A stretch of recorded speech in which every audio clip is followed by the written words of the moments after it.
한지우는 숯불 위에서 지글거리는 꼬치들을 뒤집으며 옅은 미소를 지었다. 그는 오늘 밤 이 자리에 오기 전 자신의 진짜 정체성을 완벽하게 숨기기 위해 온갖 노력을 기울였다. 태안그룹의 유일한 후계자라는 무거운 짐을 잠시 내려놓고 그저 아내인 이민지의 남편이자 이 작은 포장마차의 주인인 한지훈으로 살아가고 싶었다. 민지는 그를 진심으로 사랑했고 그의 소박한 삶을 존중해 주었다. 그러나 오늘 밤 그들이 마주하게 될 현실은 냉혹한 진실의 거울이었다. 이민지 집안의 주체로 열리는 성대한 파티. 그가 이 가문의 사위로서 공식적으로 첫인사를 올리는 자리였다. 지우는 깔끔한 셔츠와 면바지를 입고 있었지만 그에게서 풍기는 소탈한 분위기는 고급스러운 정장들로 가득 찬 이 파티장과는 전혀 어울리지 않았다. 지훈 씨, 괜찮아요. 혹시 긴장되진 않고요? 민지가 그의 손을 꼭 잡으며 속삭였다. 그녀의 눈빛에는 미안함과 걱정이 가득했다. 지우는 그녀의 손을 부드럽게 쓰다듬으며 고개를 저었다. 걱정 마. 민지야, 괜찮아. 난 이미 수많은 사람들 앞에서 프레젠테이션을 해봤는걸. 이건 그냥 조금 더 규모가 큰 가족 모임일 뿐이야. 그의 말은 농담이었지만 그의 눈빛은 흔들림이 없었다. 그는 어떤 상황에도 당황하지 않는 법을 훈련받아 왔다. 그러나 오늘 밤의 상황은 비즈니스 협상과는 차원이 다른 개인적인 모욕과 경멸이 난무하는 전장이 될 것임을 그는 이미 알고 있었다. 파티장 안으로 들어서자 시선들이 일제히 그들에게로 향했다. 그들의 시선은 마치 날카로운 칼날 같았다. 특히 장인어른인 이명호 회장의 눈빛은 그를 철저히 훑어내리는 듯했다. 이 회장은 유명한 건설회사인 세종건설의 수장으로 그의 권위와 오만함은 파티장 전체를 지배하고 있었다. 이게 내 사위라는 건가? 이명호 회장이 차가운 목소리로 말했다. 그의 말은 질문이 아니라 경멸의 선언이었다. 파티장의 소음이 순간 정지했다. 모든 이목이 그에게로 쏠렸다. 지우는 그의 시선을 피하지 않고 정면으로 응시했다. 안녕하십니까? 회장님, 이민지 씨의 남편 한지훈입니다. 지우는 최대한 예의 바르고 차분하게 자신을 소개했다. 그의 목소리는 잔잔했지만 그 안에는 굴복하지 않는 강인함이 담겨 있었다. 남편 꽃이나 구우면서 무슨 남편 타령이야. 우리 민지가 얼마나 대단한 집안에서 자란 줄 알아. 네가 뭔데 감히 내 딸과 결혼을 해. 이 회장은 분노의 찬목소리로 쏘아붙였다. 그의 말은 파티장 전체에 울려 퍼졌다. 일부러 지훈을 모욕하기 위해 큰 소리로 말하고 있었다. 그의 부인과 다른 가족들도 모두 차가운 눈빛으로 지훈을 바라보았다. 그들의 시선에는 네가 감히 어디서 온 주제에? 라는 무언의 조롱이 담겨 있었다. 아버지 지훈 씨한테 왜 그러세요? 민지가 참다 못해 소리쳤다. 그녀의 눈에는 눈물이 그렁그렁했다. 지훈은 조용히 그녀의 손을 다시 잡고 고개를 살짝 저었다. 지금은 감정을 드러낼 때가 아니었다. 그는 이 모든 것이 시험이라는 것을 알고 있었다. 인내심과 자존심을 시험하는 가혹한 시련이었다. 네오는 조용히 해. 민지야, 저런 허접한 남자한테 속아서 결혼까지 하다니 당장이라도 이혼시키고 싶지만 너의 고집 때문에 내가 참고 있는 거다. 한지훈, 너는 앞으로 우리 집안의 망신거리야. 내 존재 자체가. 이 회장의 말은 비수처럼 지훈의 가슴에 박혔다. 그러나 지훈의 표정은 흔들리지 않았다. 그는 오히려 희미한 미소를 지었다. 그 미소는 경멸과 모욕을 겪는 사람의 미소가 아니었다. 그것은 상황을 관조하고 있는 여유로운 사냥꾼의 미소였다. 회장님께서 그렇게 생각하신다면 제가 드릴 말씀은 없습니다. 다만 저는 민지를 진심으로 사랑하고 그녀를 행복하게 해줄 자신이 있습니다. 저의 직업이 제 가치를 결정하는 것은 아니라고 생각합니다. 지우는 침착하게 대답했다. 그의 목소리에는 단호함이 깃들어 있었다. 그는 자신의 가치를 다른 사람의 평가에 의존하지 않았다. 그의 자신감은 그의 눈빛을 통해 이명호 회장에게 전달되었다. 이 회장은 지훈의 반응에 오히려 더 분노했다. 자신이 예상했던 대로 굴욕감에 몸부림치는 모습을 보이지 않자 그의 자존심이 상한 것이다. 자신감 하나는 대단하군.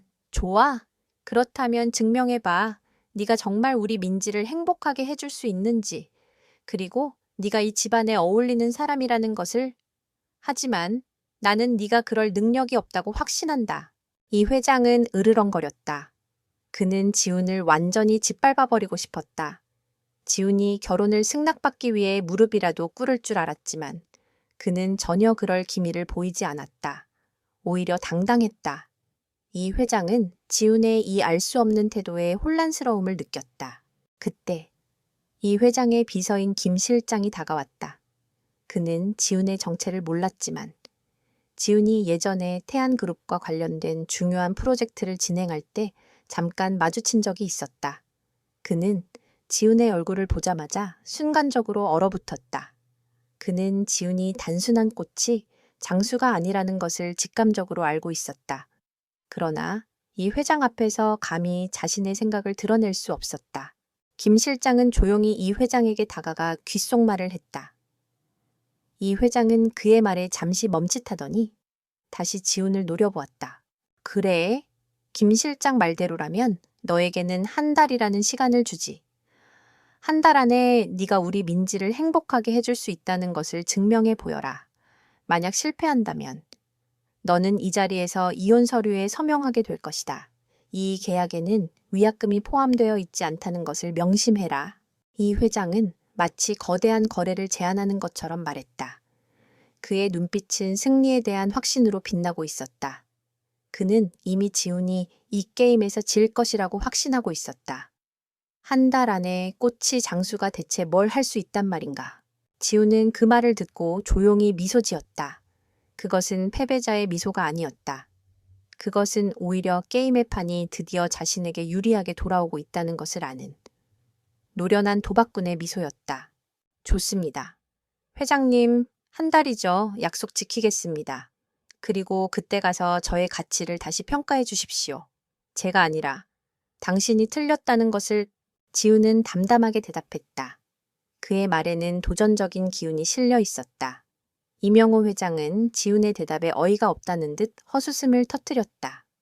파티장의 사람들은 모두 지훈을 미친 사람처럼 바라보았다. 그러나 오직 민지만이 그의 눈빛에서 흔들림 없는 강인함을 보았고 그를 믿었다. 이로써 지훈과 이명호 회장 간의 은밀한 전쟁은 시작되었다. 이명호 회장은 자신의 권위와 힘으로 지훈을 짓밟으려 했지만 지훈은 그의 눈에 보이지 않는 무기를 가지고 있었다. 그것은 바로 그가 지금까지 숨겨왔던 자신의 진짜 정체성과 그 정체성이 가져다 줄 막강한 힘이었다. 그날 밤 지훈은 민지와 함께 집으로 돌아왔다. 민지는 내내 울었다. 그녀는 자신의 가족들이 지훈에게 너무나 가혹하게 대하는 모습에 가슴이 아팠다. 지훈 씨, 정말 미안해요. 우리 가족들이 너무해요.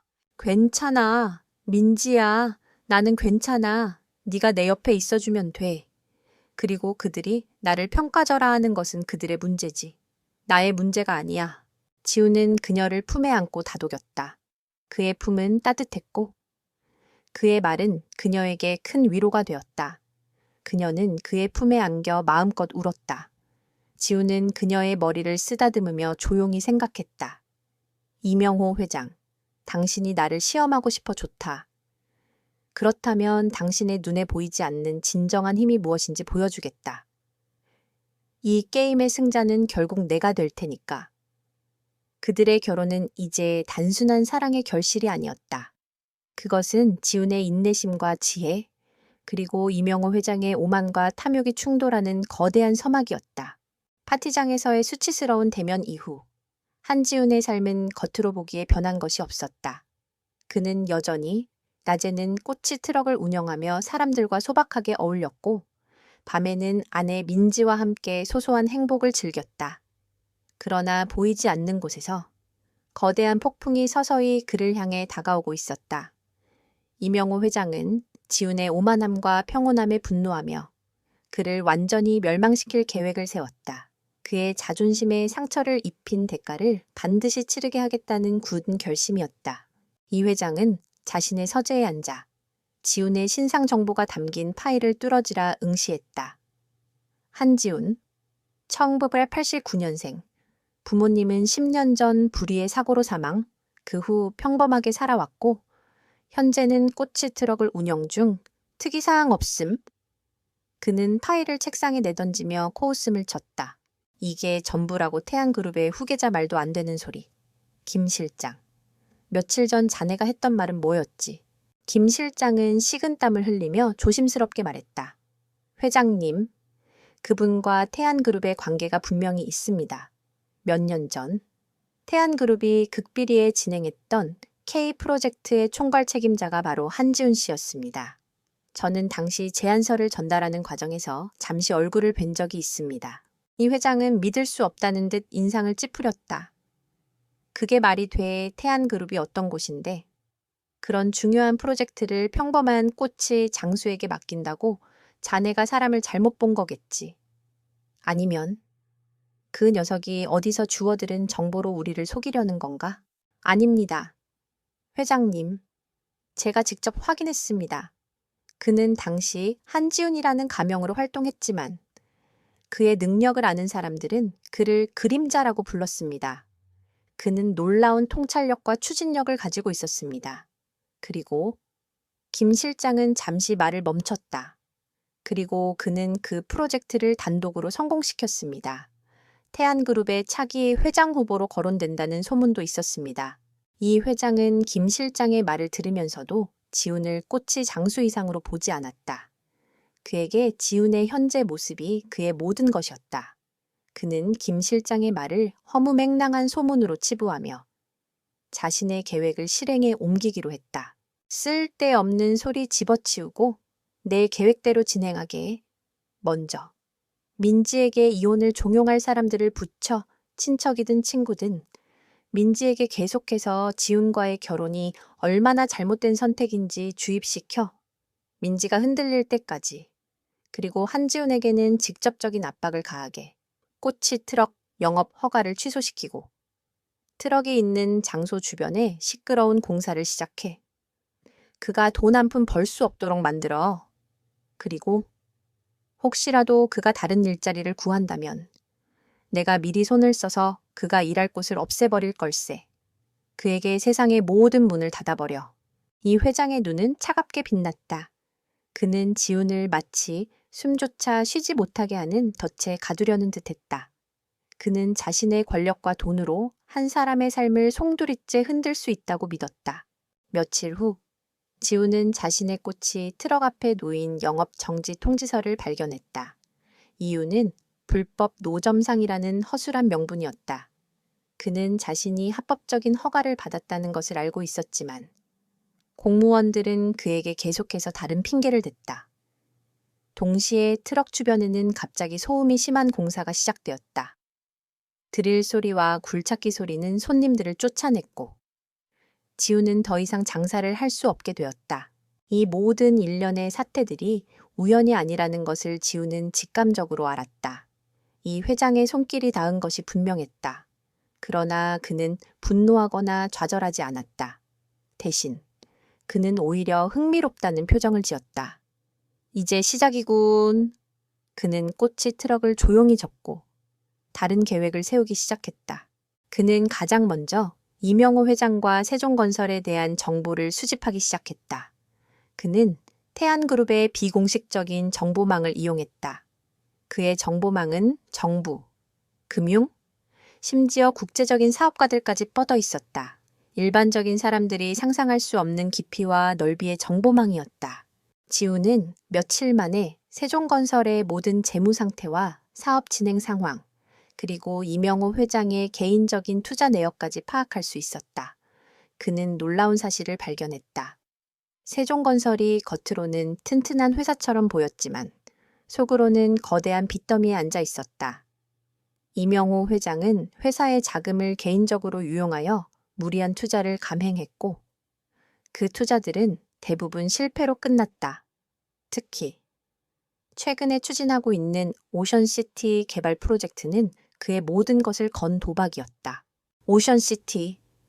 국제적인 투자자들을 끌어들여야만 성공할 수 있는 프로젝트. 그렇다면 이명호 회장이 나를 그렇게 쫓아내고 싶어 하는 이유가 있었군. 지우는 퍼즐 조각을 맞추듯 모든 상황을 이해하게 되었다.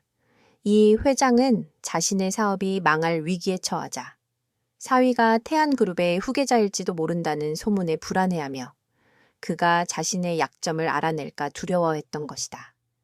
그리고 그는 그 두려움을 감추기 위해 더욱 오만하고 무자비하게 행동했던 것이다. 그때 민지에게서 전화가 왔다. 그녀의 목소리는 울먹이고 있었다. 지훈 씨, 우리 가족들이 자꾸 저한테 이혼하라고 해요. 오빠는 지훈 씨가 우리 집안을 망칠 거라고 하고, 엄마는 저보고 정신 차리라고 해요. 저 정말 너무 힘들어요. 지훈의 마음은 아팠다. 그는 민지를 힘들게 하는 자신의 선택을 후회하지 않았지만 그녀가 겪는 고통을 보고만 있을 수는 없었다. 민지야, 괜찮아. 나만 믿어줘. 내가 모든 것을 해결할 거야. 그리고 그들이 너를 괴롭히지 못하게 할게. 걱정하지 마. 지우는 민지를 안심시킨 후 조용히 핸드폰을 내려놓았다. 그의 눈빛은 더 이상 평온하지 않았다. 이제는 행동에 나설 때였다. 그는 이명호 회장에게 직접적인 타격을 입힐 계획을 세우기 시작했다. 그는 먼저 세종건설의 가장 중요한 사업인 오션시티 프로젝트의 투자자들에게 접근하기로 했다. 이 회장은 그들의 투자를 받기 위해 온갖 수단을 동원하고 있었지만 지우는 그들의 신뢰를 무너뜨릴 수 있는 결정적인 약점을 알고 있었다. 그것은 바로 이 회장의 불법적인 자금 유용과 부패의 증거였다. 지우는 그 증거들을 모으기 시작했다. 그는 이 회장이 생각지도 못한 방식으로 그의 가장 약한 부분을 파고들 준비를 하고 있었다. 이명호 회장은 자신이 지훈을 완전히 굴복시켰다고 생각하며 만족하고 있었다. 그는 지훈이 길거리에서 헤매고 있을 것이라고 확신했다. 그러나 그는 자신이 이미 보이지 않는 거미줄에 걸려들었다는 것을 알지 못했다. 지훈은 더 이상 꽃이 장수가 아니었다. 그는 거대한 제국의 후계자이자 뛰어난 전략가였으며 이제는 복수의 칼을 갈고 있는 전사였다. 그의 방역은 이제 막 시작되려 하고 있었다. 한지우는 이명호 회장의 압박에 굴하지 않고 조용히 그의 뒤를 캐기 시작했다. 그는 더 이상 꽃이 트럭을 운영하지 않았지만 그의 머릿속은 복잡한 계획으로 가득 차 있었다. 그는 이 회장이 생각하는 것 이상으로 훨씬 더 깊고 넓은 세계를 보고 있었다. 지훈의 정보망은 이 회장의 사업뿐만 아니라 그의 개인적인 삶의 구석구석까지 파헤쳤다. 그는 이 회장이 자신의 회사 자금을 유용하여 도박에 가까운 투기를 해왔다는 사실을 확신했다. 그리고 그 투기가 바로 세종건설을 파멸로 이끌고 있는 가장 큰 원인이었다. 회장님, 세종건설의 재무 상태가 심상치 않습니다. 최근 몇 년간의 손익 계산서를 분석한 결과 회사의 현금 흐름이 급격히 악화되고 있습니다. 특히 오션시티 프로젝트에 들어간 자금이 회장님의 개인 계좌로 흘러들어간 정황이 포착되었습니다. 지훈은 자신의 오른팔이자 태안그룹의 정보 분석팀장인 초회 팀장에게서 보고를 받았다. 초회 팀장은 지훈이 꽃이 장수 생활을 하는 동안에도 그의 지시를 묵묵히 따르며 모든 정보를 수집하고 있었다. 초회 팀장은 지훈의 지시에 따라 이명호 회장의 모든 움직임을 감시하고 있었다. 그렇다면 이명호 회장은 지금 거대한 빚더미 위에 앉아있는 셈이군 오션시티 프로젝트가 성공하지 못하면 그는 모든 것을 잃게 되겠어. 지훈은 덤덤하게 말했다. 그의 눈빛은 차갑고 날카로웠다. 그는 이명호 회장의 몰락을 직접 지켜보고 싶었다. 자신이 겪은 모욕을 되갚아주기 위함이기도 했지만 무엇보다 오만함과 부패가 어떤 결과를 초래하는지 보여주고 싶었다. 지훈은 이 회장의 가장 중요한 사업인 오션시티 프로젝트에 직접적인 타격을 입히기 시작했다. 그는 프로젝트의 핵심 투자자들에게 익명의 정보들을 흘렸다. 그 정보들은 이 회장의 부패와 불법적인 자금 유용에 대한 결정적인 증거들이었다. 투자자들은 처음에는 반신반의했지만 지훈이 제공한 정보들이 모두 사실로 드러나자 서서히 동요하기 시작했다. 이 회장은 갑작스러운 투자자들의 동요에 당황했다. 그는 어떻게든 영문인지 알 수 없었다. 모든 것이 계획대로 순조롭게 진행되고 있다고 생각했는데 갑자기 투자자들이 의심의 눈초리를 보내기 시작한 것이다. 그는 급하게 투자자들을 만나 해명하려 했지만 이미 그들의 신뢰는 무너지고 있었다. 이 회장은 분노에 차서 소리쳤다. 누구야? 대체 누가 이런 짓을 꾸민 거야? 내가 누군지 알고 감히 이런 식으로 장난을 쳐. 그는 지훈이 이런 일을 꾸몄을 거라고는 상상조차 하지 못했다. 그의 눈에 지훈은 여전히 꽃이나 굽던 보잘것없는 사위에 불과했기 때문이다. 그는 자신에게 닥친 위기가 외부의 거대한 세력 때문이라고 생각했다. 그리고 그의 예상은 어느 정도 맞았다. 그때 한지훈의 등장과 동시에 새로운 인물이 나타났다. 강대호. 그는 태안그룹의 경쟁사인 강산그룹의 대표였다. 강대호는 냉혹하고 잔인한 사업가로 유명했다. 그는 이명호 회장의 위기를 기회로 삼아 세종건설을 통째로 집어삼킬 계획을 세우고 있었다. 그는 이 회장에게 접근하여 오션시티 프로젝트에 투자하겠다는 제안을 했다. 그러나 그의 제안은 단순한 투자가 아니었다. 그것은 이 회장의 목을 조르는 덫이었다. 임영호 회장님, 오션시티 프로젝트. 제가 투자하겠습니다. 하지만 조건이 있습니다. 프로젝트의 모든 결정권을 저에게 넘겨주십시오. 그리고 세종건설의 지분 51%를 제게 양도하십시오. 그렇지 않으면 회장님의 회사는 곧 파산하게 될 겁니다. 강대호는 비열한 미소를 지으며 말했다. 이 회장은 그의 제안에 분노했지만 더 이상 선택의 여지가 없었다. 투자자들은 모두 등을 돌렸고 은행들은 대출을 회수하겠다고 압박해왔다. 그는 강대호의 제안을 받아들일 수밖에 없었다. 강 대표, 내가 이 일을 잊지 않을 걸세. 언젠가 반드시 내가 당한 것을 되갚아 줄 거야. 이 회장은 이를 악물고 말했다. 강대호는 그의 말에 비웃음을 날렸다. 회장님, 패배자는 말이 많은 법입니다. 이제부터 세종건설은 제 것입니다. 그리고 회장님께 한 가지 조언을 드리죠. 꽃이 장수사위를 너무 깔보지 마십시오. 저는 그자가 보통 사람이 아니라는 것을 직감적으로 느꼈습니다. 그자가 당신을 이 덫으로 몰아넣었을지도 모른다고 생각합니다. 강대호의 말은 이 회장의 머릿속을 강타했다. 꽃이 장수, 한지훈, 설마? 그는 지훈이 이 모든 일의 배후에 있을지도 모른다는 의심을 품기 시작했다. 그는 즉시 지훈을 찾아갔다. 지훈은 민지와 함께 작은 공원 벤치에 앉아 있었다. 그는 한 손에는 꼬치 대신 커피를 들고 있었다. 그의 모습은 여전히 평범하고 소박했다. 이 회장은 지훈의 앞에 서서 그를 노려보았다. 그의 얼굴은 분노와 좌절로 일그러져 있었다. 한지훈, 너였나 네가 이 모든 일을 꾸민 거지? 내 사업을 망치고 내 명예를 더럽힌 게 바로 너였어. 이 회장은 지훈의 멱살을 잡을 듯이 덤벼들었다.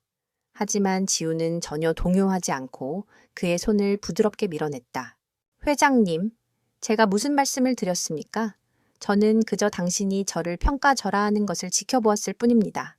당신은 저의 가치를 모른 채 저를 무시했고 그 결과는 당신이 자초한 것입니다. 지훈은 차분하게 대답했다. 그의 목소리는 나지막했지만 그 안에는 거대한 힘이 느껴졌다. 거짓말마 내가 감히 나를... 네가 어떻게 이런 짓을 할 수 있어? 이 회장은 억울함에 몸부림쳤다.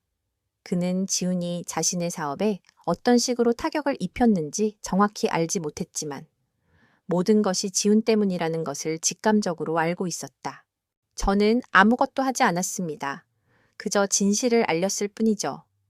투명하지 못한 사업 방식, 불법적인 자금 유용. 회장님께서는 이미 오래전부터 스스로 무덤을 파고 계셨습니다.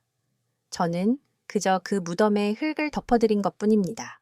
지훈은 차가운 미소를 지었다. 이 회장은 그의 미소에서 섬뜩함을 느꼈다. 지훈은 더 이상 순수한 꽃이 장수가 아니었다. 그는 거대한 힘을 가진 존재였다. 이 회장은 그제서야 자신이 얼마나 큰 실수를 저질렀는지 깨달았다. 그는 지훈의 정체를 의심하고 두려워하기 시작했다. 이명호 회장은 자신이 지훈에게 가한 모든 모욕과 압박이 부메랑이 되어 자신에게 돌아왔다는 것을 깨닫고 절망했다. 이제 그의 삶은 파멸의 벼랑 끝에 서 있었다. 그리고 그 모든 것의 시작과 끝은 그가 그렇게 경멸했던 꽃이 장수 사위였다. 한지훈의 예고 없는 방역은 이명호 회장의 삶을 송두리째 흔들어 놓았다. 오션시티 프로젝트의 투자자들은 하나둘씩 등을 돌리기 시작했고 세종건설의 주가는 폭락했다. 그는 자신이 가장 믿었던 사업 동아줄이 끊어지는 것을 무기력하게 지켜봐야만 했다. 이 고 회장은 이 모든 것이 우연이 아니라는 것을 직감했다. 그는 지훈이 자신의 약점을 정확히 알고 노린 것이라고 확신했다. 그러나 그는 지훈이 대체 어떤 경로로 그런 고급 정보를 얻었는지, 그리고 그를 뒤에서 조종하는 배후 세력이 누구인지 전혀 알 수 없었다. 그의 불안감과 분노는 극에 달했다. 김 실장, 당장 한지훈 그 녀석의 뒷조사를 더 철저히 해. 꽃이 장수 따위가 감히 나를 흔들 수는 없어. 분명히 뒤에 무언가 있어. 이 회장은 분노에 차서 소리쳤다. 김 실장은 회장님의 불같은 성격에 익숙해져 있었지만 이번만큼은 달랐다. 그는 지훈이 단순한 꽃이 장수가 아니라는 것을 알았고 이 회장이 헛된 싸움을 벌이고 있다는 것을 직감했다. 하지만 그는 회장의 명령을 거역할 수 없었다. 그는 지훈의 모든 행적을 다시 조사하기 시작했다. 그러나 지훈의 정체는 마치 깊은 바다처럼 잡히지 않았다. 그의 모든 흔적은 지워져 있었고 그는 그저 평범한 사람처럼 보였다. 같은 시각 지훈은 민지와 함께 작은 카페에 앉아 있었다. 민지의 얼굴에는 걱정이 가득했다. 그녀는 자신의 아버지가 지훈에게 어떤 압력을 가했는지 알고 있었고 그로 인해 아버지가 겪고 있는 위기 또한 알고 있었다. 지훈 씨, 아빠가 많이 힘들어하세요. 회사가 파산할지도 모른대요. 지훈 씨가 한 짓은 아니죠. 지훈 씨는 그냥 꽃이 장수잖아요. 민지는 불안한 눈빛으로 지훈을 바라보았다. 그녀는 지훈의 능력을 믿었지만 그의 정체를 완벽하게 알지 못했기에 혼란스러웠다. 지훈은 그녀의 손을 잡고 따뜻하게 미소 지었다. 민지야, 나는 아무것도 하지 않았어. 그저 아버님께서 스스로 저지르신 실수가 지금 드러났을 뿐이야. 투명하지 못한 경영 방식은 언젠가 드러나게 되어 있어. 나는 단지 그 진실을 조금 일찍 알았을 뿐이야. 그는 진실을 말하고 있었지만 민지는 그의 말이 무슨 뜻인지 정확히 이해할 수 없었다. 그녀는 그저 지훈이 자신의 아버지에게 복수하고 있다고 생각했다. 그녀는 지훈과 아버지 사이에서 갈등했다. 그녀는 사랑하는 남편과 가족 사이에서 찢어지는 고통을 느꼈다. 아버지께 가서 말씀드려보세요. 지훈 씨가 아빠를 도와줄 수 있는 방법이 있을 거예요. 지훈 씨는 정말 똑똑하잖아요. 민지는 희망을 잃지 않으려 애썼다. 그녀는 지훈의 능력을 믿고 있었다. 지훈은 그녀의 제안에 잠시 생각에 잠겼다. 이 회장에게 직접적인 도움을 주는 것은 그의 계획에 없었다. 그러나 민지의 간절한 눈빛은 그의 마음을 흔들었다. 민지야, 나는 아버님께서 직접 내게 도움을 청하러 오시기 전까지는 아무것도 하지 않을 거야. 그분께서 자신의 오만함이 얼마나 큰 대가를 치르게 하는지 깨달아야만 해. 지훈은 단호하게 말했다. 그의 말은 차갑게 들렸지만 그 안에는 깊은 뜻이 담겨 있었다. 그는 이 회장에게 단순한 경제적 타격을 입히는 것을 넘어 그의 정신과 자존심을 무너뜨리고 싶었다. 한편 강대호는 이명호 회장의 몰락을 지켜보며 비열한 미소를 지었다. 그는 세종건설을 완전히 손에 넣을 기회가 왔다고 생각했다. 그는 이 회장에게 다시 한번 접근했다. 회장님, 아직도 제 제안을 거절하시겠습니까? 이제는 회장님의 회사가 버틸 수 있는 시간이 얼마 남지 않았습니다. 지금이라도 저에게 회사를 넘기시면 회장님은 남은 여생을 편하게 보낼 수 있습니다. 강대호는 이 회장의 가장 약한 부분을 건드렸다. 이 회장은 분노했지만 더 이상 그를 상대할 힘이 없었다. 그는 강대호의 비열한 제안을 받아들일 수밖에 없다고 생각했다. 그때 지우는 이 회장에게 은밀히 메시지를 보냈다. 회 회장님의 불법적인 자금 유용과 부패의 증거를 가지고 있습니다. 이 증거들이 공개되면 회장님은 모든 것을 잃게 될 것입니다. 저를 찾아오십시오. 제가 회장님께 마지막 기회를 드리겠습니다. 이 회장은 메시지를 읽고 충격에 빠졌다. 그는 지훈이 자신의 모든 것을 알고 있다는 사실에 공포를 느꼈다. 그는 더 이상 지훈을 하찮은 꽃이 장수라고 무시할 수 없었다. 지훈은 그에게는 거대한 그림자이자 모든 것을 꿰뚫어 보는 신과 같은 존재로 느껴졌다. 그는 마지막 희망을 걸고 지훈을 찾아가기로 결심했다. 이로써 지훈과 이명호 회장 간의 길고 지루한 싸움은 마침내 종지부를 찍을 준비를 하고 있었다. 한지훈이 조용히 던진 작은 돌멩이는 이명호 회장의 삶이라는 거대한 호수에 걷잡을 수 없는 파동을 일으켰다. 오션시티 프로젝트의 핵심 투자자들이 하나둘씩 발을 빼기 시작하면서 세종건설은 재정적 위기에 봉착했다. 이 회장은 어떻게 된 일인지 알지 못했다. 모든 것이 완벽하게 진행되고 있다고 믿었는데 마치 거대한 손이 나타나 그의 쌓아 올린 탑을 무너뜨리는 것 같았다. 그는 분노와 함께 불안에 휩싸였다. 자신을 이렇게 무너뜨릴 수 있는 존재가 대체 누구란 말인가? 김 실장 아직도 아무것도 알아내지 못했나? 그 한지훈이라는 녀석의 배우를 당장 찾아내 꽃이 장수가 감히 이런 일을 벌일 리 없어. 분명히 그 녀석 뒤에 거대한 그림자가 있을 거야. 이명호 회장은 서재의 고급스러운 가구들을 집어던지며 소리쳤다. 그의 얼굴은 분노와 공포로 일그러져 있었다. 그는 한지훈이 자신의 가장 치명적인 약점인 오션시티 프로젝트를 정확히 공격했다는 사실에 경악했다. 그것은 외부인이 쉽게 알 수 있는 정보가 아니었다. 그는 지훈이 단순한 꽃이 장수가 아니라는 것을 직감했지만 그의 진짜 정체를 알아낼 수는 없었다. 그 어떤 정보망으로도 지훈의 과거는 깨끗하게 지워져 있었다. 마치 존재하지 않았던 사람처럼. 김 실장은 회장의 불같은 성격에 익숙해져 있었지만 이번만큼은 달랐다. 그는 한지훈이라는 이름이 나올 때마다 심장이 얼어붙는 것을 느꼈다. 그는 한지훈이 단순한 개인이 아니라 태안그룹의 비공식적인 후계자라는 것을 어렴풋이 짐작하고 있었다. 하지만 그는 회장에게 감히 그 진실을 말할 수 없었다. 이 회장은 자신이 만들어 놓은 오만함의 벽에 갇혀 있었고 그 벽은 진실을 볼 수 없게 만들었다. 회장님, 아무래도 한지훈 씨는 저희가 생각했던 것보다 훨씬 더 복잡한 인물인 것 같습니다. 그의 모든 과거 행적은 지워져 있습니다. 마치 누군가가 의도적으로 그의 흔적을 지운 것처럼요. 그리고 제가 아는 그런 힘을 가진 조직은 몇 군데 되지 않습니다. 김 실장은 조심스럽게 말했다. 이명호 회장은 김 실장의 말에 귀 기울이지 않았다. 그는 자신의 위기가 외부의 거대한 세력 때문이라고만 생각했다. 그는 자신에게 닥친 모든 불행이 지훈 때문이라는 것을 알고 있었지만 동시에 지훈이 그런 능력을 가졌을 리 없다고 생각했다. 이 모순된 생각은 그의 머릿속을 더욱 혼란스럽게 만들었다. 그는 지훈을 멸시했지만 동시에 그를 두려워했다.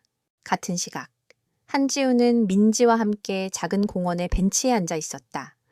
민지의 얼굴은 수척해 보였다. 그녀는 아버지의 위기 상황을 가까이에서 지켜보며 극심한 스트레스를 받고 있었다. 지훈 씨, 정말 괜찮은 거예요. 아빠가 지훈 씨 때문에 회사가 망했다고 소리 질렀어요. 아빠는 지훈 씨가 아빠를 망치려고 한다고 생각해요. 민지는 불안한 눈빛으로 지훈을 바라보았다. 그녀는 자신의 사랑하는 남편이 자신의 아버지를 파멸로 몰고 가는 복수극을 벌이고 있다고 생각했다. 그 생각은 그녀를 고통스럽게 만들었다. 지훈은 그녀의 손을 잡고 부드럽게 쓰다듬었다. 민지야, 나는 아무것도 하지 않았어. 그저 아버님의 불투명한 경영 방식이 더 이상 통하지 않게 된 것뿐이야. 나는 아버님께 진실을 보여드리고 싶었을 뿐이야. 어떤 것이 잘못되었는지, 그리고 그 잘못된 선택이 어떤 결과를 가져오는지 지훈은 담담하게 말했다. 그의 목소리에는 진심이 담겨 있었다. 그는 이명호 회장을 단순한 복수의 대상으로 삼지 않았다. 그는 이 회장이 자신의 오만함과 탐욕이 얼마나 큰 대가를 치르게 하는지 깨닫기를 바랐다. 하지만 아빠는 지훈 씨 말을 듣지 않아요. 아빠는 지훈 씨를 여전히 무시하고 있어요. 지훈 씨가 아무리 진실을 말해도 아빠는 믿지 않을 거예요. 민지는 울먹였다. 그녀는 아버지의 고집과 오만함이 얼마나 큰 벽인지 알고 있었다. 지훈은 그녀의 말을 듣고 희미하게 미소 지었다. 맞아. 그래서 내가 직접 나설 수는 없어. 아버님께서 스스로 깨달아야만 해.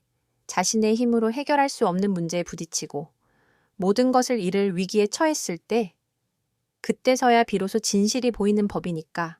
지훈의 말은 마치 고통스러운 진실을 말해주는 의사의 진단처럼 차갑고도 냉정했다. 민지는 그의 말에서 알 수 없는 깊은 뜻을 느꼈다. 그는 단순히 아버지를 파멸시키려는 것이 아니었다. 그는 아버지를 구원하기 위해, 아니, 그가 스스로 깨달음을 얻게 하기 위해 더 큰 고통을 주고 있는 것처럼 보였다. 바로 그때 이명호 회장의 비서인 김 실장에게서 전화가 걸려왔다. 그는 떨리는 목소리로 이 회장에게 보고했다. 회장님, 강산그룹의 강대호 대표가 저희 회사를 인수하겠다고 합니다. 이미 서류 작업을 끝내고 내일 바로 계약을 체결하자고 합니다. 모든 투자자들은 강 대표 쪽으로 돌아섰습니다. 이명호 회장은 전화기를 떨어뜨렸다. 강대호. 그가 이 모든 일의 배후에 있었던 것인가? 강대호는 과거부터 세종건설을 호시탐탐 노려왔던 경쟁사 대표였다. 이 회장은 강대호가 자신의 위기를 기회 삼아 회사를 통째로 삼키려 한다는 것을 직감했다. 절망에 빠진 이 회장은 지훈의 메시지를 다시 떠올렸다. 회장님의 불법적인 자금 유용과 부패의 증거를 가지고 있습니다. 저를 찾아오십시오. 제가 회장님께 마지막 기회를 드리겠습니다. 그는 메시지를 보낸 사람이 누군지 정확히 알 수 없었지만 그것이 한지훈이라는 것을 직감했다. 그는 자신이 그토록 멸시했던 꽃이 장수에게 마지막 희망을 걸어야 한다는 사실에 치욕스러움을 느꼈다. 그의 자존심은 산산조각 났지만 그는 살기 위해 지훈을 찾아가기로 결심했다. 그의 발걸음은 무거웠지만 그 안에는 아직 꺼지지 않은 불꽃이 남아 있었다. 한편 강대호는 모든 것이 계획대로 진행되고 있다는 것에 만족했다. 그는 이명호 회장의 오만함과 탐욕을 이용하여 그를 무너뜨렸다. 그는 이제 승자가 될 것이라고 확신했다. 그러나 그는 지훈의 정체를 정확히 알지 못했다. 그는 지훈이 태안그룹의 후계자라는 소문을 듣고 그를 이용하려 했지만 지훈이 자신을 이용하려 한다는 것은 상상조차 하지 못했다. 그는 오만함과 탐욕으로 가득 찬 이명호 회장과 닮은 존재였다. 그리고 그는 자신이 얼마나 큰 실수를 저질렀는지 곧 깨닫게 될 것이다. 한지훈이 보낸 은밀한 메시지는 이명호 회장의 마지막 자존심을 무너뜨렸다. 그는 자신이 그토록 경멸했던 꽃이 장수 사위에게 무릎을 꿇어야 한다는 사실에 치욕스러움을 느꼈다. 그러나 그는 선택의 여지가 없었다. 강대호의 비열한 제안을 받아들이느니 차라리 한지훈이라는 알 수 없는 존재에게 기대는 것이 나을지도 모른다고 생각했다. 그의 자존심은 짓밟혔지만 그의 생존 본능은 그를 지훈에게로 이끌었다. 이명호 회장은 약속된 장소인 한적한 공원의 벤치로 향했다. 그곳에는 지훈이 혼자 앉아 있었다. 그는 여전히 소탈한 차림이었지만 그의 눈빛은 며칠 전 파티장에서 보았던 그것과는 완전히 달랐다. 그 눈빛은 모든 것을 꿰뚫어 보는 듯 차갑고 날카로웠다. 내가 정말 이 모든 일을 꾸민 것이었나? 내 사업을 망치고 내 명예를 더럽힌 게 바로 너였어. 이 회장은 분노와 함께 불안에 찬 목소리로 물었다. 그는 지훈이 자신의 모든 것을 알고 있다는 사실에 공포를 느꼈다. 지훈은 덤덤하게 대답했다. 회장님, 저는 아무것도 꾸미지 않았습니다. 저는 그저 회장님께서 뿌리신 씨앗이 싹을 틔우고 열매를 맺도록 지켜보았을 뿐입니다. 불법적인 자금 유용과 부패는 언젠가 드러나게 되어 있습니다.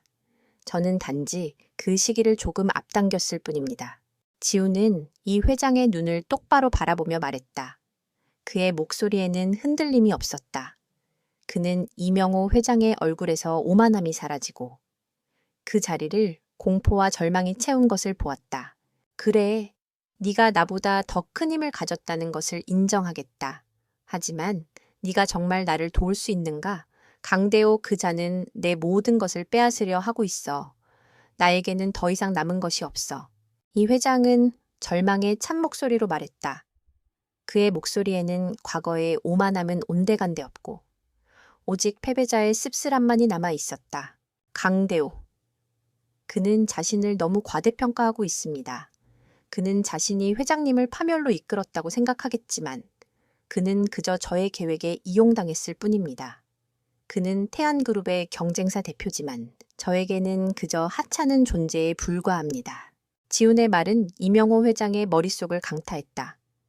태안그룹. 이 회장은 김 실장의 말이 떠올랐다. 태안그룹의 후계자라는 소문이 있습니다. 설마 지훈이 정말 그 거대한 그룹의 후계자란 말인가? 이 회장은 그의 말을 믿을 수 없었지만 지훈의 눈빛은 진실을 말하고 있었다. 그렇다면 너는 태안그룹에 이 회장은 말을 잇지 못했다. 지훈은 고개를 끄덕이며 말했다. 네, 저는 태안그룹의 유일한 후계자 한지훈입니다. 그리고 회장님께서 그토록 멸시하셨던 꽃이 장수 사위이기도 하고요. 지훈은 자신의 정체를 밝히는 순간에도 감정의 동요가 없었다. 그는 이 순간을 위해 모든 것을 계획했다. 이 회장이 자신의 오만함과 무지로 인해 얼마나 큰 실수를 저질렀는지 깨닫게 하기 위해서였다. 이 회장은 충격에 빠져 할 말을 잃었다. 그는 자신이 얼마나 큰 거인을 건드렸는지, 그리고 그 거인이 얼마나 큰 관용을 베풀고 있었는지 깨달았다. 하지만 왜 나를 시험한 건가? 왜 진작에 정체를 밝히지 않은 거야? 이 회장은 혼란스러운 목소리로 물었다. 제가 처음부터 제 정체를 밝혔다면 회장님께서는 저를 사위가 아닌 태안그룹의 후계자로 보셨을 겁니다. 그리고 진정한 저의 모습을 보지 못했을 겁니다. 저는 민지를 진심으로 사랑하고 그녀를 사랑하는 저의 모습 그대로 인정받고 싶었습니다. 하지만 회장님께서는 저의 직업과 배경만을 보고 저를 평가절하하셨습니다. 저는 회장님의 오만함이 얼마나 큰 굴레인지 보여드리고 싶었습니다. 지훈은 단호하게 말했다. 그의 말은 이 회장의 가슴에 깊이 박혔다. 그는 자신이 얼마나 어리석고 좁은 시야를 가졌는지 깨달았다. 그는 자신의 탐욕과 오만함으로 인해 모든 것을 잃을 위기에 처했다는 것을 인정했다. 그때 한지훈의 뒤에서 한 남자가 모습을 드러냈다. 그는 이 회장의 오랜 비서였던 김 실장이었다. 이 회장은 김 실장이 지훈과 함께 있다는 사실에 경악했다. 김 실장 너까지. 이 회장은 배신감에 몸을 떨었다. 김 실장은 고개를 숙이며 말했다. 죄송합니다. 회장님, 저는 태안그룹의 정보 분석 팀장이기도 합니다. 회장님께서는 제가 이중 스파이라고 생각하시겠지만 저는 그저 회장님께 진실을 보여드리고 싶었을 뿐입니다. 회장님께서는 이미 오래전부터 잘못된 길을 걷고 계셨습니다. 김 실장은 이 회장의 불법적인 자금 유용과 부패에 대한 모든 증거가 담긴 서류를 지훈에게 건넸다. 이 회장은 자신의 눈으로 모든 것을 확인하고 무릎을 꿇었다. 그의 눈에는 눈물이 흘렀다. 그것은 패배의 눈물이었고 동시에 깨달음의 눈물이었다. 한지훈, 미안하네. 정말 미안하네. 내가 너무 어리석었어. 용서해주게. 이 회장은 지훈에게 용서를 구했다. 그는 자신의 오만함이 얼마나 큰 죄악인지 깨달았다. 지훈은 그를 일으켜 세우며 말했다. 회장님, 저는 당신을 용서했습니다. 하지만 당신의 잘못에 대한 책임은 당신이 져야 합니다. 당신의 모든 잘못을 바로잡고 다시 시작할 기회를 드릴 것입니다. 하지만 그 기회를 잡을지 놓칠지는 회장님께 달려 있습니다. 지훈은 이 회장에게 강대호와의 계약을 파기하고 자신의 도움을 받아 세종건설을 다시 일으키라는 제안을 했다. 이 회장은 지훈의 제안에 망설이지 않고 고개를 끄덕였다. 그는 자신의 모든 것을 지훈에게 맡기기로 결심했다. 이로써 이 회장의 오만함은 꺾였고 지훈의 계획은 성공을 향해 나아가고 있었다. 이제 남은 것은 강대호와의 마지막 대결이었다. 이명호 회장이 무릎을 꿇고 용서를 구한 그날 밤, 한지훈은 자신의 계획을 한층 더 구체화했다. 그는 더 이상 꼬치 트럭을 운영하는 평범한 사위가 아니었다.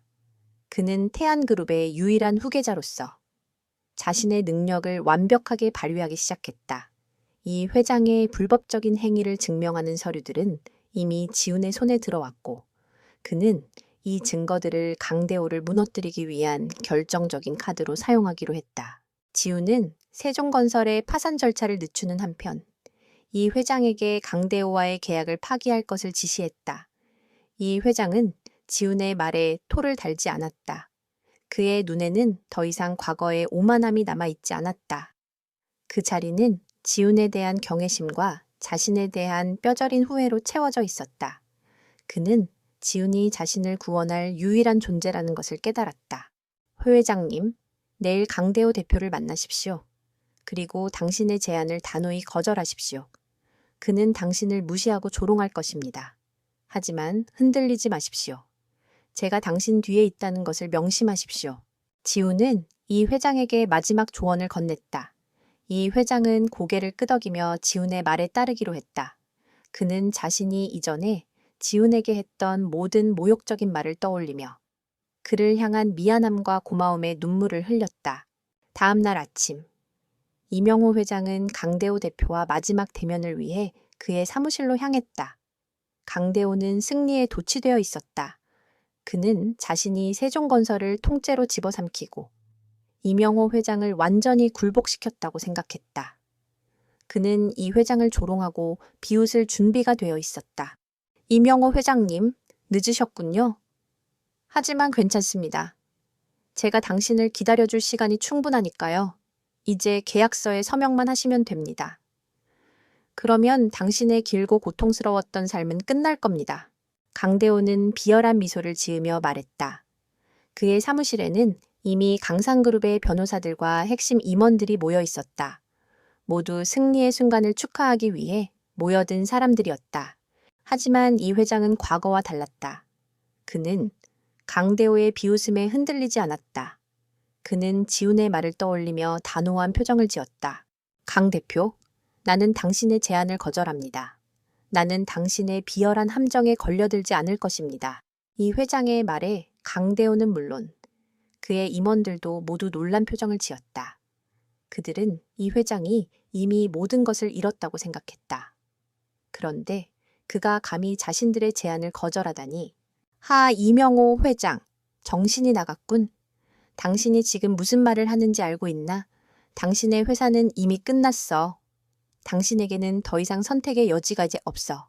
강대호는 분노에 차서 소리쳤다. 그의 목소리에는 믿을 수 없다는 기색이 역력했다. 나에게는 아직 선택의 여지가 있다. 그리고 나는 당신이 아닌 다른 사람과 함께 갈 것이다. 당신이 누구인지, 그리고 당신이 무슨 짓을 했는지 나는 모두 알고 있다. 이검 회장은 자신감 넘치는 목소리로 말했다. 그의 눈빛은 흔들림이 없었다. 강대호는 이 회장의 달라진 태도에 불안감을 느꼈다. 그는 이 회장의 배후에 누군가 있다는 것을 직감했다. 바로 그때 사무실 문이 열리고 한지훈이 들어왔다. 그는 깔끔한 정장 차림이었지만 그의 눈빛은 여전히 평온하고 날카로웠다. 그의 뒤에는 태안그룹의 핵심 임원들이 줄지어 들어왔다. 강대호와 그의 임원들은 지훈의 등장에 경악했다. 그들은 지훈이 단순히 이 회장의 사위가 아니라는 것을 어렴풋이 알고 있었지만 그가 태안그룹의 후계자라는 사실은 알지 못했다. 강대호 대표, 오랜만입니다. 아니, 처음 뵙는군요. 저는 태안그룹의 한지훈입니다. 그리고 저는 당신이 제 장인어른께 저지른 모든 일에 대해 잘 알고 있습니다. 지훈은 차분한 목소리로 말했다. 강대호의 얼굴은 창백해졌다. 그는 지훈이 태안그룹의 후계자라는 것을 알고 충격에 빠졌다. 그는 자신이 태안그룹의 후계자를 상대로 무모한 도전을 했다는 것을 깨달았다. 이보시오, 당신은 대체 정체가 무엇이오? 왜 당신이... 강대호는 말을 잇지 못했다. 지우는 그의 혼란을 즐기는 듯 희미한 미소를 지었다. 저는 그저 저의 아내의 행복을 위해 장인어른의 됨됨이를 시험하고 싶었을 뿐입니다. 그리고 그 과정에서 당신이 얼마나 비열하고 탐욕스러운 사람인지 알게 되었습니다. 지우는 단호하게 말했다. 그리고 그는 강대호의 불법적인 행위를 증명하는 서류들을 강대호의 변호사에게 건넸다. 이것은 당신이 이명호 회장님을 상대로 저지른 모든 불법적인 행위에 대한 증거입니다. 당신은 세종건설을 인수하기 위해 불법적인 수단을 동원했고, 이는 명백한 범죄입니다. 이제 당신은 법의 심판을 받게 될 것입니다. 지훈의 말에 강대호는 완전히 무너졌다. 그의 얼굴은 절망과 공포로 일그러졌다. 그는 자신이 승자라고 생각했지만 그는 이미 지훈의 손바닥 안에 있었다. 그의 탐욕과 오만함은 결국 그 자신을 파멸로 이끌었다. 이명호 회장은 지훈의 모습을 보며 눈물을 흘렸다. 그는 지훈이 자신을 구원하기 위해 얼마나 큰 희생을 했는지 깨달았다.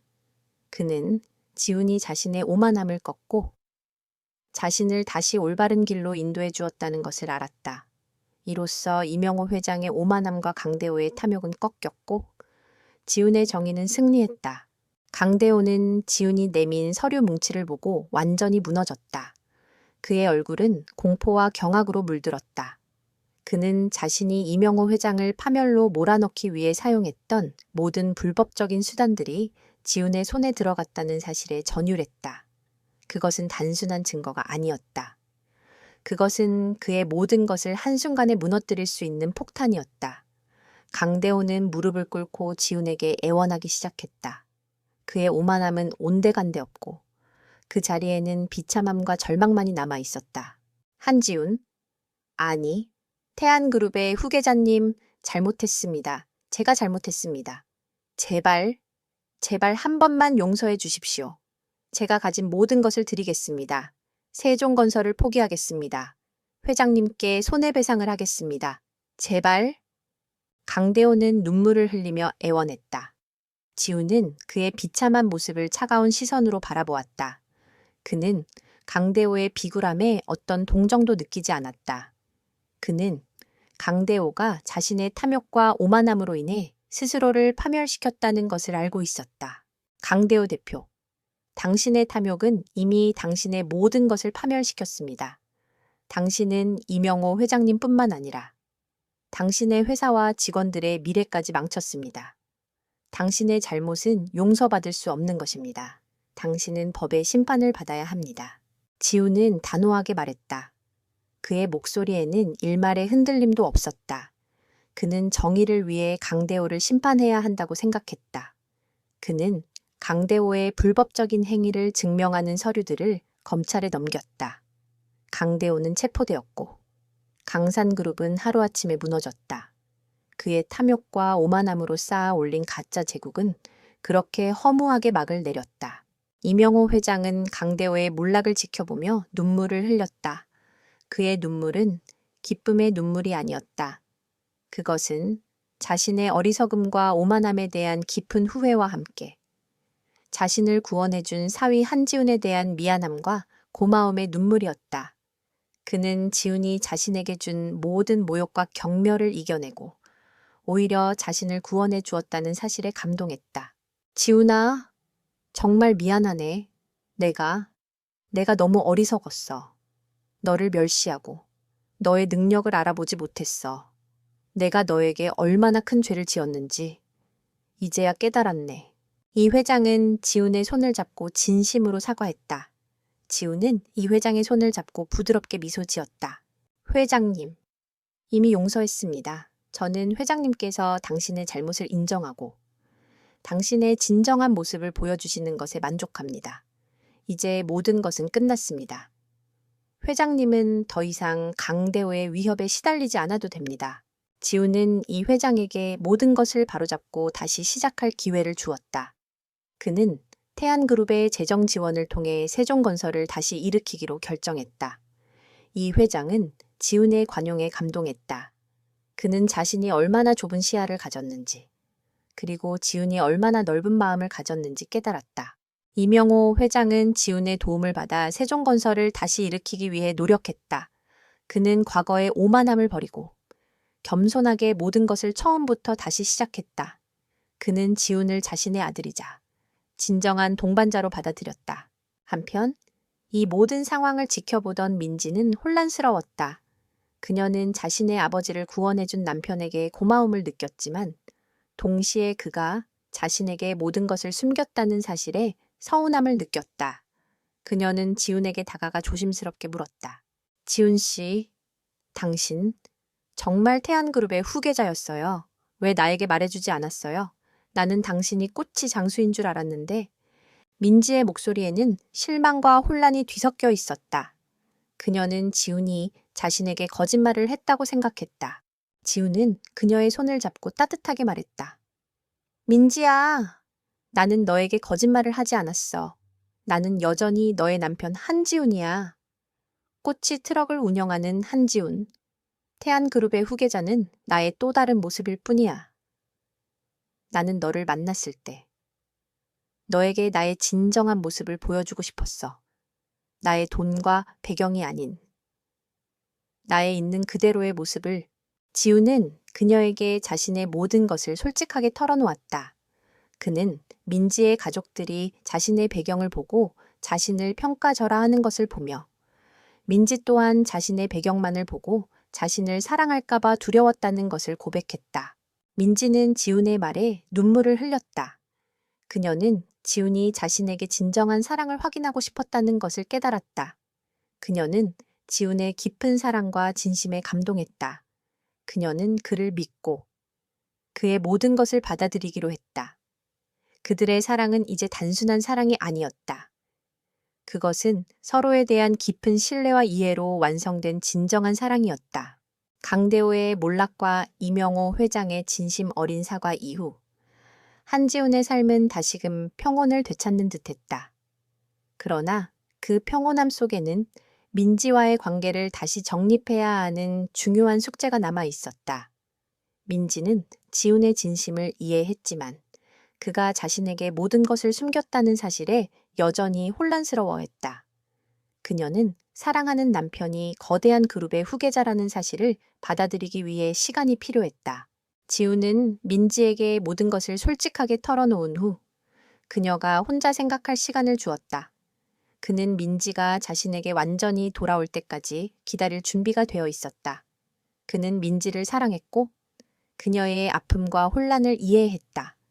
그는 그녀의 손을 잡고 모든 것을 말해주는 대신 그녀가 스스로의 힘으로 진실을 받아들이기를 바랐다. 그것이 그녀를 위한 최선이라고 생각했다. 며칠 후 민지는 지훈을 찾아왔다. 그녀의 눈은 붉게 충혈되어 있었지만 그 안에는 더 이상 혼란이 아닌 깊은 이해와 사랑이 담겨 있었다. 그녀는 지훈의 손을 잡고 말했다. 지훈 씨, 많이 힘들었죠? 나 때문에, 나를 사랑해서, 내 가족들 때문에 당신이 가진 모든 것을 숨기고 꽃이 장수 노릇까지 하면서 정말 미안해요. 내가 당신을 온전히 믿어주지 못해서. 민지의 목소리에는 진심이 담겨 있었다. 그녀는 자신이 얼마나 어리석었는지, 그리고 지훈이 자신을 얼마나 깊이 사랑했는지 깨달았다. 그녀는 지훈의 시련이 자신의 가족들의 오만함을 깨닫게 하기 위함이었음을 알았지만 그 시련이 결국 자신을 향한 지훈의 깊은 사랑에서 비롯되었다는 것을 깨달았다. 지훈은 민지의 손을 잡고 그녀를 품에 안았다. 괜찮아, 민지야. 나는 괜찮아. 나는 너를 잃을까봐 두려웠어. 나의 돈과 배경이 너의 마음을 흔들고 내가 아닌 나의 배경을 사랑하게 될까봐. 그래서 너의 진심을 확인하고 싶었어. 민지는 지훈의 품에 안겨 마음껏 울었다. 그녀의 눈물은 그동안 쌓였던 모든 오해와 불안, 그리고 미안함을 씻어내렸다. 그녀는 지훈을 용서했고 동시에 자기 자신을 용서했다. 그들의 사랑은 이제 단순한 감정을 넘어 서로에 대한 깊은 이해와 신뢰로 완성되었다. 한편 이명호 회장은 지훈의 도움을 받아 세종건설을 재건하기 위해 혼신의 힘을 다했다. 그는 지훈이 자신에게 베푼 관용에 보답하기 위해 밤낮 없이 일했다. 그는 과거의 오만함과 독선적인 태도를 버리고 직원들과 소통하며 회사의 투명성을 높이기 위해 노력했다. 그는 지훈이 자신에게 보여준 리더십과 도덕성을 본받으려 했다. 어느 날, 이 회장은 지훈을 찾아와 진심으로 고개를 숙였다. 지훈아, 정말 고맙네. 자네가 아니었으면 나는 모든 것을 잃었을 거야. 자네는 나를 파멸시킨 것이 아니라 오히려 나를 구원해 주었어. 이제야 내가 얼마나 어리석고 좁은 시야를 가졌는지 깨달았네. 자네는 나의 아들이자 나의 스승이네. 이 회장의 진심 어린 말에 지훈은 미소 지었다. 그는 이 회장의 변화에 만족했다. 그는 이 회장이 자신의 잘못을 인정하고 새로운 삶을 살기 위해 노력하는 것을 보며 기뻤다. 그는 자신의 계획이 성공했음을 확신했다. 그는 이 회장에게 복수하려 한 것이 아니었다. 그는 단지 그에게 진실을 보여주고 싶었을 뿐이었다. 그날 밤, 지훈과 민지는 함께 앉아 와인을 마셨다. 민지는 지훈의 어깨에 기대어 말했다. 지훈 씨, 이제는 꽃이 안 구워도 돼요. 지훈은 웃으며 말했다. 글쎄, 가끔은 구워야지. 그게 나의 진짜 모습 중 하나인걸. 그리고 너도 좋아했잖아. 그들은 함께 웃었다. 그들의 사랑은 시련을 통해 더욱 단단해졌고 그들의 관계는 깊은 신뢰와 이해로 완성되었다. 그들은 모든 것을 잃을 위기에 처했지만 그 위기를 통해 서로의 진심을 확인하고 새로운 삶을 시작할 수 있었다. 그들의 이야기는 단순한 사랑 이야기가 아니었다. 그것은 오만함과 겸손함, 그리고 진정한 가치에 대한 깊은 성찰을 담고 있는 한 편의 드라마였다. 이로써 그들은 모든 오해와 갈등을 극복하고 새로운 시작을 맞이하게 되었다. 모든 갈등이 일단락된 후 한지훈과 이민지는 새로운 사랑의 관계를 만들어가기 시작했다. 그들의 사랑은 더 이상 낭만적인 환상이나 감정적인 충동에 기반한 것이 아니었다. 그것은 혹독한 시련을 통해 단련된 서로에 대한 깊은 이해와 굳건한 신뢰 위에 세워진 견고한 성과 같았다.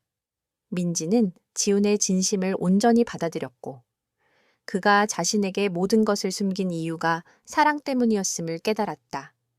그녀는 더 이상 지훈의 진짜 정체성에 혼란스러워하지 않았다. 그녀에게 지훈은 그냥 한지훈이었다. 그녀의 남편이자 그녀가 가장 사랑하고 존경하는 사람이었다. 지훈은 민지가 성장하는 모습을 보며 흐뭇해했다.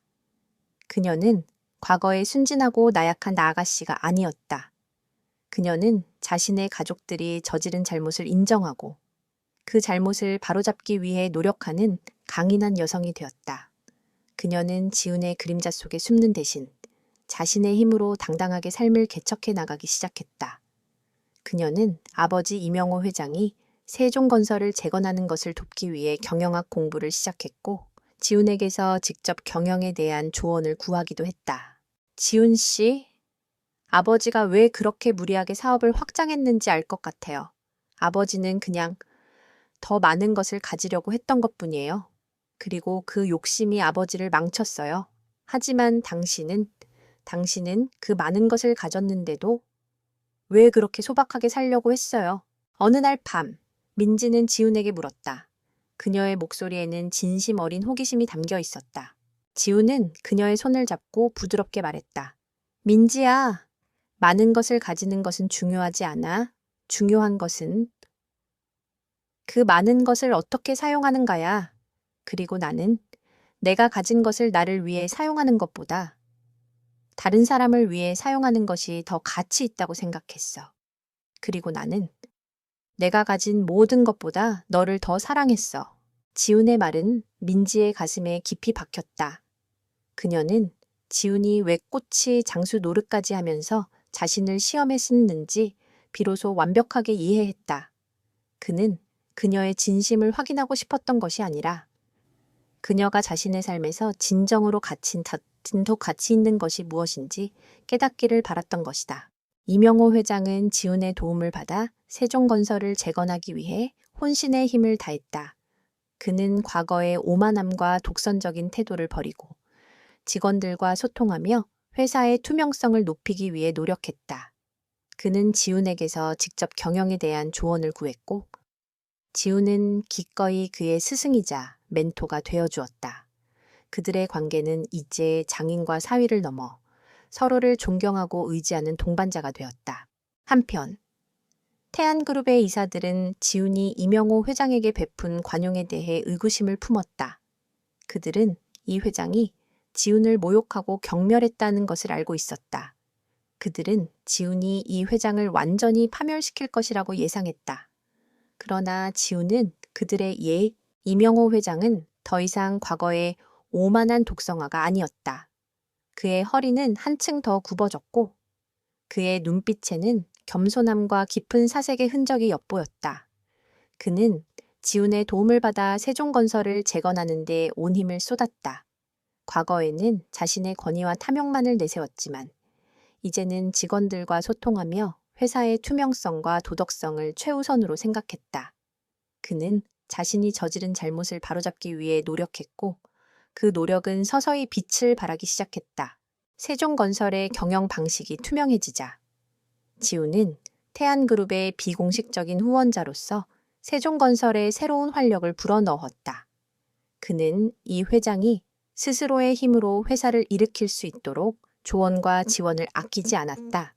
이명호 회장은 지훈의 관용과 지혜에 깊은 감동을 받았고 이제 지훈을 단순히 사위로 보는 것이 아니라 삶의 스승이자 진정한 가족으로 존경하게 되었다.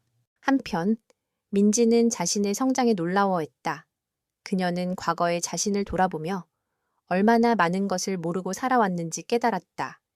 그녀는 아버지의 회사를 돕기 위해 경영학 공부에 매달렸고 이제는 이 회장의 가장 든든한 조력자가 되었다. 그녀는 지훈의 도움을 받으면서도 자신의 힘으로 문제를 해결하려는 노력을 멈추지 않았다. 그녀는 이제 더 이상 아버지의 보호 아래에 있는 나약한 공주가 아니었다. 그녀는 자신의 삶과 사랑을 스스로 책임지는 강인한 여성이 되었다. 어느 날 오후, 이명호 회장은 지훈과 민지를 자신의 집으로 초대했다. 그는 직접 요리를 해 지훈과 민지에게 대접했다. 그의 손에 들려 있는 것은 과거에 지훈이 팔았던 꼬치가 아닌 그가 정성스럽게 만든 소박한 가정식이었다. 지훈아, 민지가 네가 만든 꼬치가 정말 맛있다고 하더구나. 내가 내게 한 번도 따뜻한 밥 한 끼 제대로 대접하지 못한 것이 마음에 걸렸네.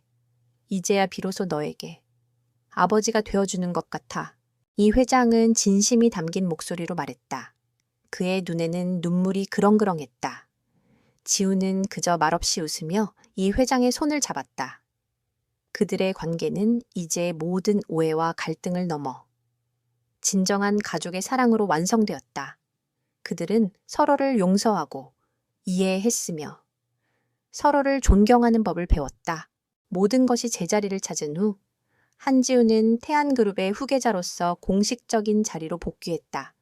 그는 더 이상 꼬치 트럭을 운영하지 않았다. 그러나 그는 자신의 삶의 일부였던 꼬치 트럭을 박물관에 기증했다. 그는 그것을 통해 자신의 겸손함과 초심을 잃지 않겠다는 다짐을 했다. 그의 복귀는 태안그룹에 새로운 바람을 불어넣었다. 그는 오만함과 권력욕에 사로잡힌 이사들에게 겸손과 도덕성을 강조했다. 진정한 힘은 얼마나 많은 것을 가졌는가에 있지 않습니다. 진정한 힘은 얼마나 많은 사람들을 존중하고 그들의 가치를 인정하는가에 있습니다. 저는 꼬치 장수로서 그 진리를 배웠습니다. 지훈의 연설은 이사들에게 깊은 인상을 남겼다. 그들은 지훈의 말에서 단순한 사업가의 논리가 아닌 진정한 리더의 철학을 보았다. 지훈은 태안그룹을 오직 이익만을 추구하는 기업이 아닌 사람과 사회에 기여하는 기업으로 만들겠다고 선언했다. 이 모든 과정을 지켜본 민지는 지훈에 대한 사랑과 존경심이 더욱 커졌다. 그녀는 지훈의 힘이 단순히 태안그룹이라는 거대한 배경에서 나오는 것이 아니라 그의 겸손함과 도덕성에서 나온다는 것을 깨달았다. 그녀는 지훈의 곁에 있는 것이 얼마나 큰 영광이고 행운인지 알았다. 마지막으로 지훈과 민지는 함께 자신들의 새 집으로 이사했다.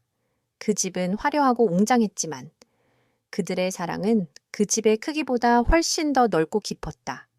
그들은 서로의 손을 잡고 창밖으로 보이는 도시의 야경을 바라보았다. 그들의 앞에는 밝고 희망찬 미래가 펼쳐져 있었다. 그들은 이제 더 이상 과거의 아픔에 얽매이지 않았다. 그들은 오만함과 편견을 이겨내고 진정한 사랑과 가치를 찾아냈다. 그들의 이야기는 이제 끝이 났다. 하지만 그들의 사랑은 영원히 계속될 것이다. 그들은 진정한 사랑은 신분이나 배경이 아닌 진심으로 서로를 마주 볼 때 시작된다는 것을 세상에 보여주었다.